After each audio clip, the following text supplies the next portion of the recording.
Hey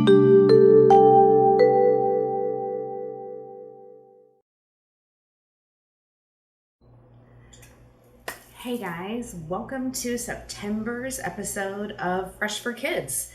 We are going to make something super delicious today, and it's probably something you wouldn't have dreamed that you would be able to make so easily. We are going to make bread in a bag.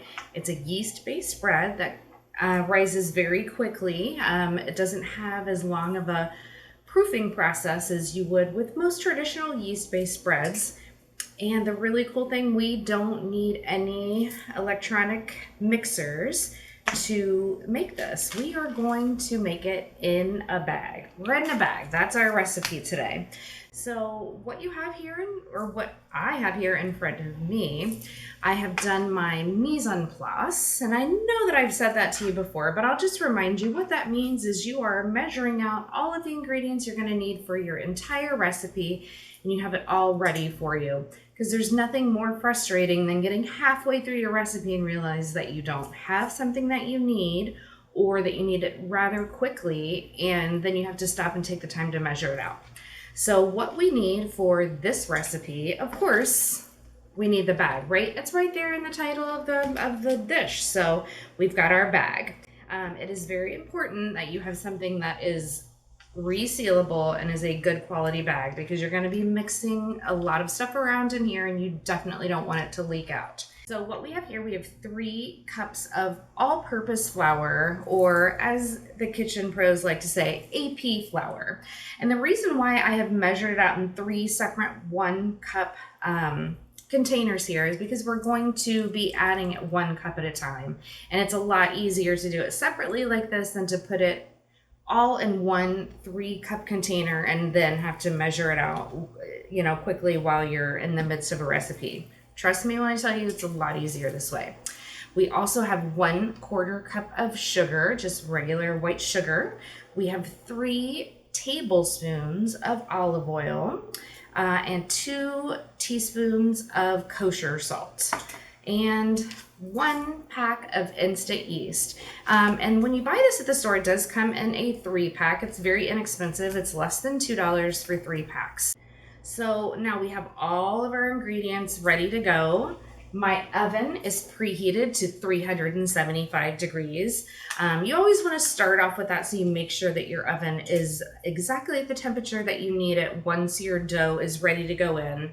So now that we have everything here that we need, I am going to start mixing everything together. The only other thing that we need is 1 cup of warm water.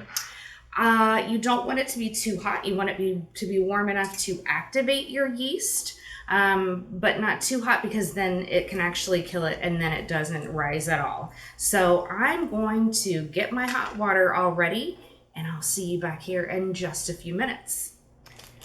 We are back. All right, I've got my warm water all ready now.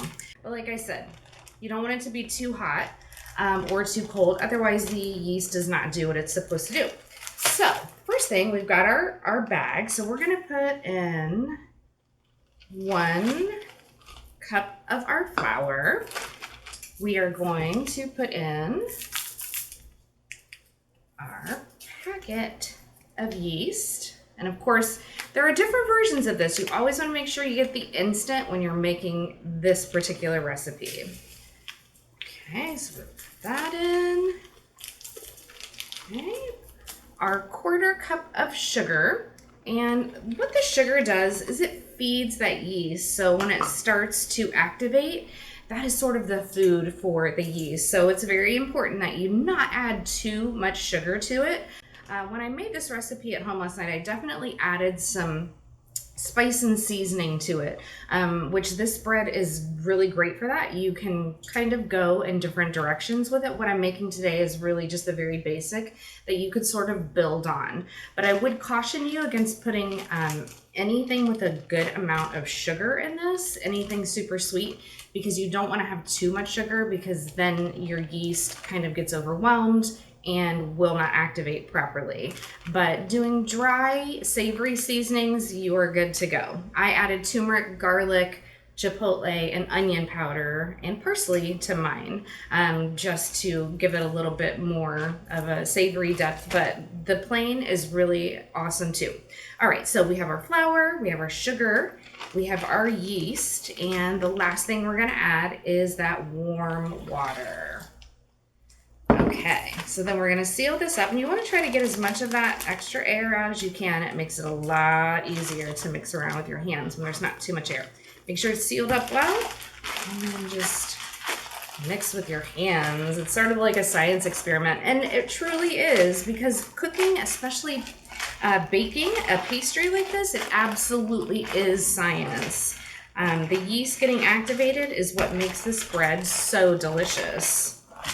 Science in the kitchen. All right, so we've got that mixed pretty well. We don't have any big lumps of flour in there. So what we're gonna do at this point is we're gonna let this sit and proof or rise for 10 minutes. So set your timer for 10 minutes, let this sit and do its thing for 10 minutes, and I'll meet you back here.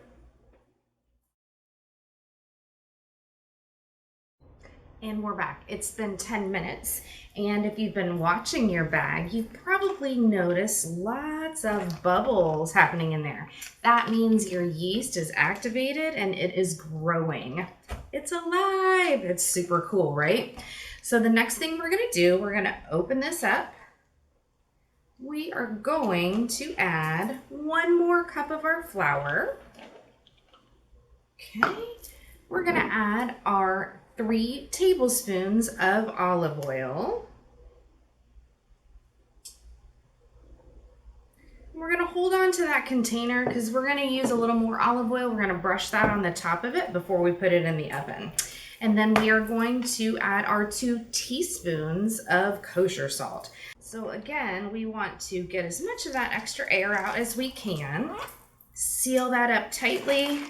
And just go crazy mixing it together. You want it to get as mixed together as you can get it, knead it.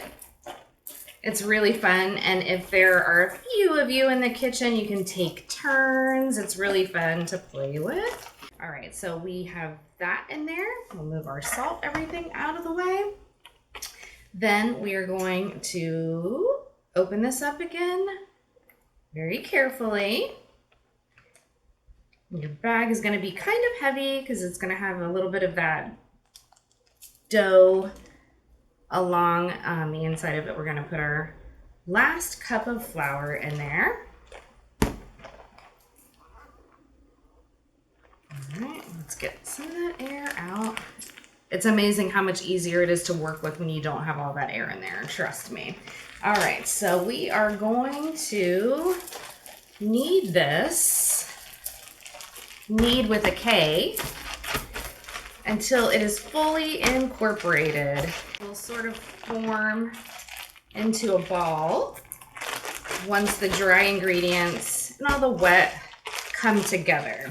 So the next thing that we are going to do once we've gotten it to this stage, put flour on there and just kind of dust it around a little bit. I like to keep a reserve, a little pile of flour up in my corner because you're probably going to need more as you go along. Your hands are going to be covered in flour. So it's a lot easier if you already have it there and you don't have to then wash your hands and open your bag of flour one more time. So I'm going to de-bling and I'll be back in just a minute and we are going to knead this bread into a really neat shape. I'll see you soon.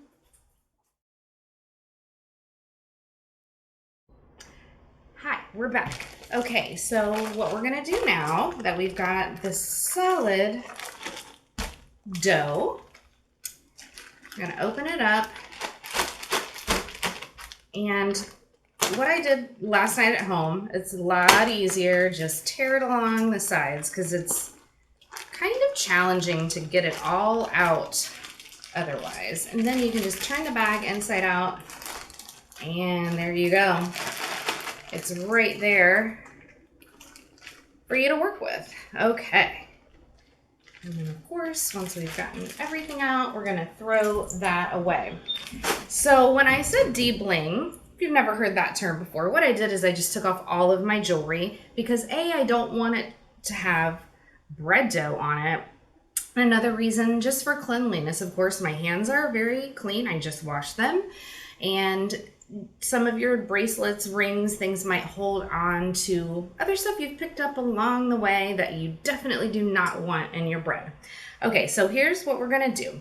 It's still gonna be a little bit sticky, so we're just gonna kind of roll it around on our flour to get it to a point where it doesn't stick totally to your hands while you're trying to work with it. So we're just going to knead it. And what that means is we're just going to be turning it over and pushing it with the heels of our hands. And what that does is it moves all the glutens around that are in the flour to give them some elasticity.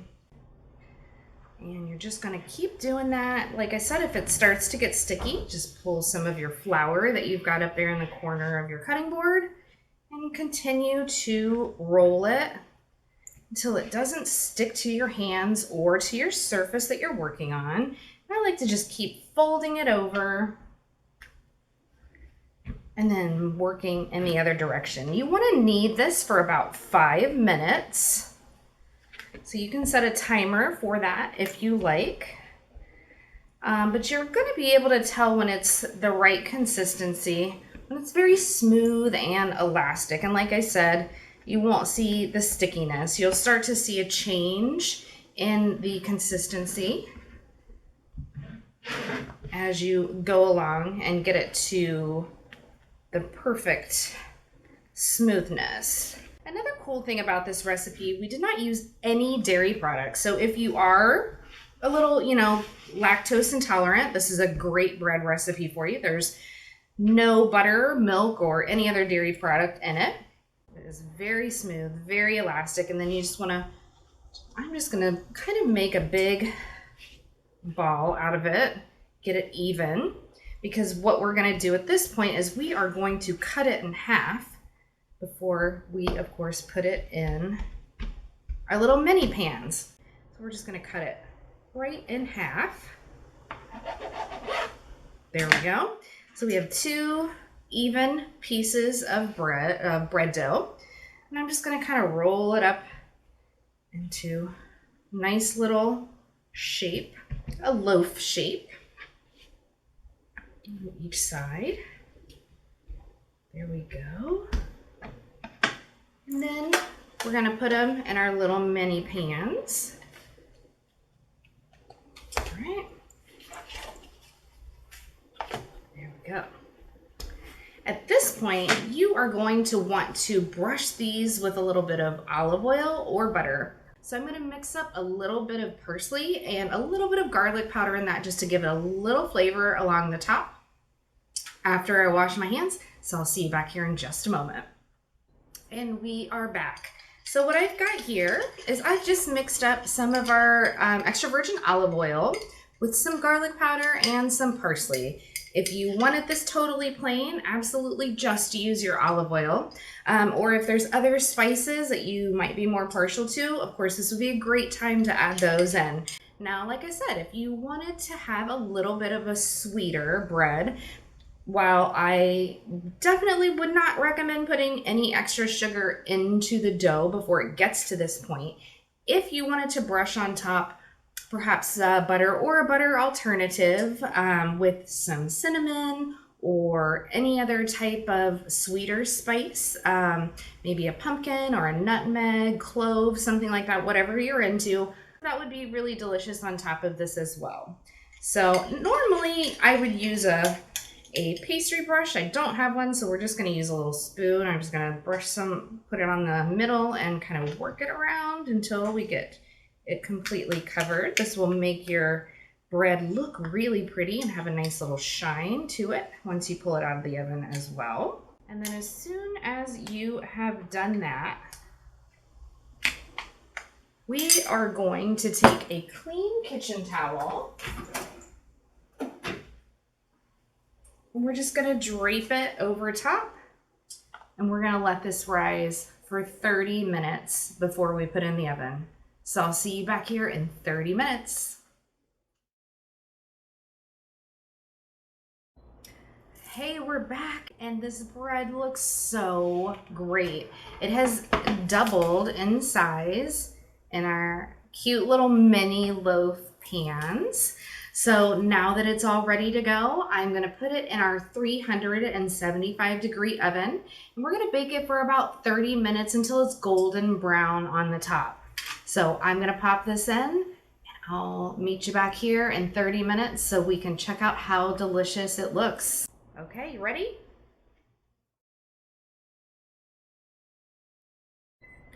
Hey, we're back. Do you hear that sound?